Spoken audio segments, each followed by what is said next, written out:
স্বাধীনতার ৫৪ বছর পর আবারও আমাদেরকে শহীদ বুদ্ধিজীবী দিবস পালন করতে হচ্ছে, যে দিবসে বাংলাদেশের মেধাবী শিক্ষক, একটি জাতি, একটি সভ্যতা বিনির্মাণে যারা অসাধারণ ভূমিকা রেখে থাকেন, কবি, সাংবাদিক, সাহিত্যিক, লেখক, শিল্পী, বাংলাদেশের এই সম্পদকে কারা স্বাধীনতার অর্থাৎ বিজয়ের প্রাক্কালে হত্যা করেছিল, পরিকল্পিত বেছে বেছে নৃশংসভাবে খুন করেছিল। ৫৪ বছর পেরিয়ে গেলেও বুদ্ধিজীবী হত্যার এই রহস্য আজও উন্মোচিত হয়নি। ঢালাওভাবে এদেশের রাজনীতির অঙ্গনে বাইরে থেকে যারা গুটি চালিয়ে বাংলাদেশের নতুন নতুন রাজনীতির বয়ান বা ন্যারেটিভ তৈরি করেন, এদেশের দিল্লির তাবেদাররা বুদ্ধিজীবী হত্যার ঘটনা নিয়ে তাদের প্রথাগতভাবে সমস্ত দায় দায়িত্ব ঘৃণিতভাবে জামাত ইসলামীর উপরে চাপাবার যে চেষ্টা করেছেন, তিলে তিলে ইতিহাসের অনেক ইতিহাস এবং তথ্য আবিষ্কার হচ্ছে যে এই হত্যার পিছনে দিল্লির পরিকল্পিত ষড়যন্ত্রের ভিত্তিতে ভারতীয়রা আমাদের এই সেরা সন্তানকে হত্যা করেছে।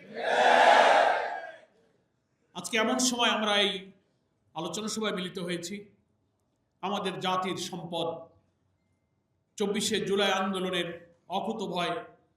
মৃত্যুঞ্জয়ী যোদ্ধা শহীদ ওসমান হাদিকে হত্যার উদ্দেশ্যে নির্ভুল টার্গেট করে যেভাবে গুলি করা হয়েছে, ঠিক নির্বাচনের তফসিল ঘোষণার পরের দিন এই হত্যাকাণ্ড বা হত্যাকাণ্ডের উদ্দেশ্যে এই আক্রমণ দেশ জুড়ে নির্বাচন বানচাল করে একটা অরাজক অস্থিতিশীল পরিস্থিতি সৃষ্টি করার জন্য কিছুদিন থেকেই বাংলাদেশের এক শ্রেণীর সাংবাদিক, এক শ্রেণীর সুশীল নামের দিল্লির তাবেদাররা টক শোতে, লেখনীতে এমন পরিস্থিতি তৈরি করেছে মনে হচ্ছে আওয়ামী লীগ না আসলে ইলেকশনটা হবে না। কি করে ইনক্লুসিভ ইলেকশনের নামে, রিফাইন ইলেকশনের নামে আওয়ামী লীগকে ইলেকশনে আনা যাবে, ফ্যাসিবাদের দোসর জাতীয় পার্টিকে জোড়াতালি দিয়ে ইলেকশনে আনা যাবে, তার পক্ষে এক শ্রেণীর বুদ্ধিজীবীরা বয়ান তৈরি করতে চেষ্টা করেছে। ঠিক সেই সময় হাদির উপরে গুলি করা হয়েছে। সংগ্রামী দেশবাসী, এমন সময় হাদিকে গুলি করা হয়েছে ঠিক কিছুদিন ধরে নির্বাচন তফসিল ঘোষণা হবে, নির্বাচনের পোলারাইজেশন হচ্ছে, জনগণ উৎসব মুখর পরিবেশে ভোট দিতে যাবে। সেই নির্বাচনের ময়দানকে এমন একটা ন্যারেটিভের মাধ্যমে